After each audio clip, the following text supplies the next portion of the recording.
Students, एडोबिला point channel में आपका स्वागत है। आज हम करेंगे क्लास 9th की वर्कशीट नंबर 72। ये वर्कशीट क्लास 9th की सामाजिक विज्ञान की वर्कशीट है।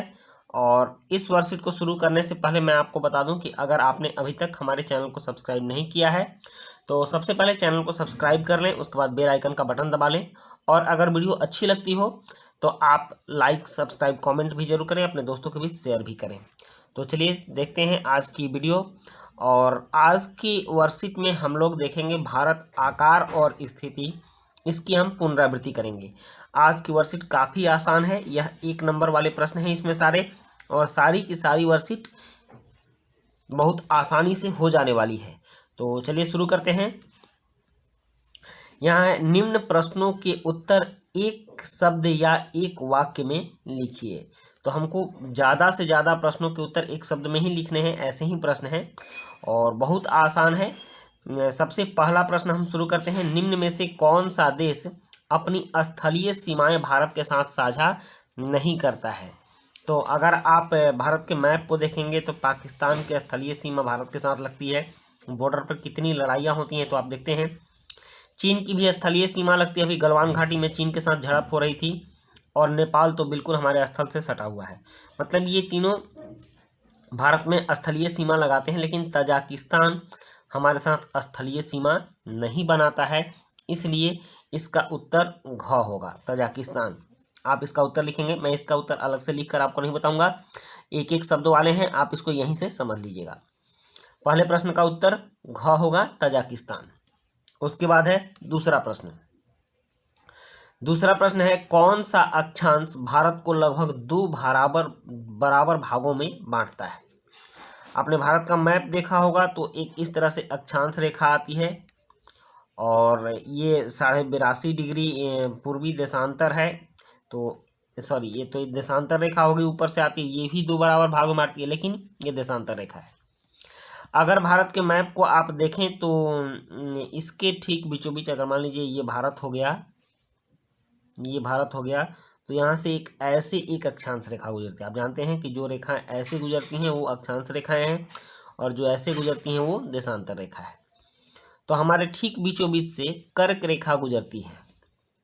कर्क रेखा भारत को 2 बराबर भागों में बांटती है। कर्क रेखा को ही 23.5 डिग्री उत्तरी अक्षांश भी कहते हैं। तो ये दोनों उत्तर इसका होगा, इसलिए इसमें हम ग चिन्ह लगाएंगे दोनों, मतलब कर्क रेखा और 23.5 डिग्री उत्तरी अक्षांश, ये दोनों एक ही है, इसलिए इसका उत्तर होगा दोनों, घ। समझ गए?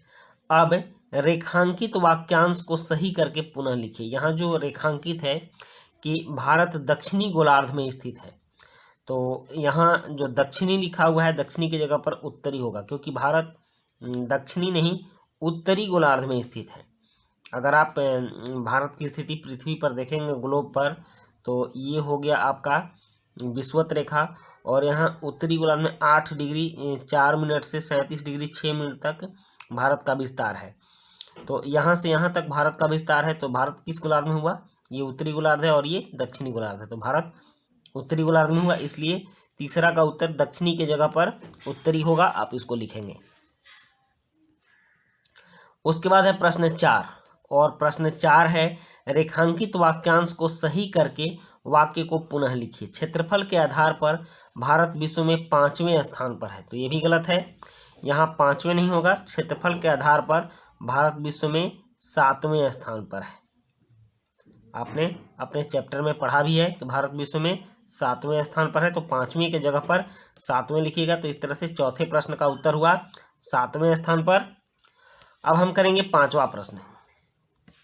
5वां प्रश्न है, निम्न वाक्यों में सही और गलत बताइए। वर्तमान में भारत में 28 राज्य और 9 केंद्र शासित प्रदेश हैं। तो अगर आप अपने किताब के अनुसार चलेंगे तो ये सही है, लेकिन अगर वर्तमान की बात करते हैं तो वर्तमान में भारत में 28 राज्य और 8 केंद्र शासित प्रदेश हैं। 8 केंद्र शासित प्रदेश। ऐसा इसलिए है क्योंकि दमन, दीव और नागर हवेली को अब एक प्रदेश बना दिया गया है, इसलिए केंद्र शासित प्रदेश की संख्या 9 न होकर 8 हो गई है। तो आप इसको गलत लिख सकते हैं, यह गलत है। लेकिन आपके किताब में अगर पुराने आंकड़े दिए होंगे तो उसके हिसाब से ये सही है। चलिए, तो इसलिए हम इसको गलत मानेंगे, क्योंकि वर्तमान की बात कर रहा है, तो वर्तमान में 28 राज्य और 8 केंद्र शासित प्रदेश हैं। उसके बाद छठा प्रश्न है, निम्न वाक्यों में सही और गलत बताइए। 82.5 डिग्री पश्चिमी देशांतर को भारत का प्रमुख याम्योत्तर माना गया है। तो हम जानते हैं कि भारत की स्थिति 0 डिग्री ग्रीनविच जो मेन देशांतर है उससे पूरब की ओर है। तो भारत में ये पश्चिमी देशांतर कहाँ से आएगा? नहीं आएगा। और भारत के बीचों बीच जो मानक याम्योत्तर है, प्रमुख याम्योत्तर, वह 82.5 डिग्री पूर्वी देशांतर है, पूर्वी देशांतर, इसलिए यह गलत है। यह पश्चिमी देशांतर नहीं, पूर्वी देशांतर होगा, तो यह गलत है। छठा का जो है यहाँ गलत लिखेंगे। उसके बाद है सातवां प्रश्न। सातवां प्रश्न कथन ए और कारण आर वाला है। नीचे दिए गए प्रश्न में कथन ए और उसका कारण आर दिए गए हैं।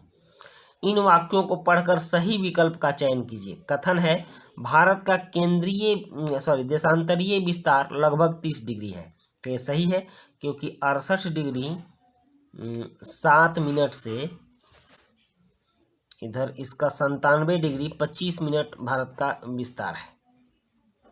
97 डिग्री 25 मिनट तक। यहाँ गुजरात से अगर जो देशांतर रेखा है गुजरात के पास, वो 68 डिग्री 60 मिनट की है, और अरुणाचल प्रदेश के बाद जो देशांतर रेखा है वो 97 डिग्री 25 मिनट। तो लगभग 30 डिग्री देशांतर का अंतर इसमें है। अब देखिए, कह रहा है कि भारत का देशांतरीय विस्तार लगभग 30 डिग्री है, ये तो मैंने आपको समझा दिया। अब कारण इसका है कि 82.5 डिग्री पश्चिमी देशांतर को भारत का प्रमुख याम्योत्तर माना गया। तो फिर ये गलत हो गया, क्योंकि 82.5 डिग्री पूर्वी देशांतर को भारत का प्रमुख याम्योत्तर माना जाता है। तो इस तरह से कथन ए सही है और कारण आर गलत है। तो हम सी आंसर देंगे इसका, ए सही है पर आर गलत है। हो गया। उसके बाद है 8वां प्रश्न, और 8वां प्रश्न है, अरब सागर में स्थित द्वीप समूह का नाम लिखिए। तो भारत में, ये भारत का प्रायद्वीपीय भाग हो गया। इस साइड हो गया बंगाल की खाड़ी और इस साइड हो गया अरब सागर। तो इस साइड जो द्वीप समूह है इसको हम लोग अंडमान निकोबार द्वीप समूह कहते हैं, ये बंगाल की खाड़ी में है। और यहाँ पर जो द्वीप है यह अरब सागर में स्थित है, और इसको हम लोग लक्षद्वीप समूह के नाम से जानते हैं। तो अरब सागर में स्थित द्वीप समूह का नाम क्या होगा? लक्षद्वीप समूह। लक्षद्वीप समूह हो गया। तो 8 का उत्तर हो जाएगा लक्षद्वीप समूह। समझ गए आप? अब है, भारत के किस राज्य की सीमाएं नेपाल, भूटान और चीन तीनों देशों से लगती हैं? भारत के किस राज्य की सीमाएं नेपाल, भूटान और चीन तीनों देशों से लगती है? तो ये है सिक्किम। सिक्किम की सीमाएं नेपाल, भूटान और चीन तीनों देशों से लगती है। समझ गए? प्रश्न 9 का उत्तर हो जाएगा सिक्किम। उसके बाद प्रश्न 10 है कि दिशाओं के आधार पर निम्नलिखित में से किस भारतीय पड़ोसी देश की स्थिति गलत मिलाई हुई है? मतलब कि ये भारत के कौन से पड़ोसी देश भारत के किस दिशा में है, इस चीज़ को हमें देखना है, और कौन सा इसमें गलत है। तो पाकिस्तान उत्तर पश्चिमी दिशा में है, ये सही है। नेपाल भारत के उत्तर दिशा में है, ये भी सही है। बांग्लादेश भारत के पश्चिम दिशा में, ये बिल्कुल गलत है। बांग्लादेश भारत के पूर्वी दिशा में है, और श्रीलंका भारत के दक्षिण दिशा में है, बिल्कुल सही है। तो इस तरह से ये गलत होगा। तीसरा जो आपका पॉइंट है ये गलत है, बांग्लादेश भारत के पूर्वी दिशा में है। और बच्चों, आपकी ये वर्कशीट कंप्लीट हुई। बहुत आसान सी वर्कशीट थी ये, और आपने देखा भी, इसमें बहुत ज़्यादा कुछ करने की आवश्यकता नहीं है, और फैक्चुअल वर्कशीट है, सारे फैक्ट्स पर आधारित थे। और अगर ये वीडियो आपको अच्छी लगी हो तो अपने दोस्तों को भी शेयर जरूर कीजिएगा, और एक लाइक तो अपने से जरूर कीजिएगा। तो मिलते हैं नेक्स्ट वीडियो में। Thank you.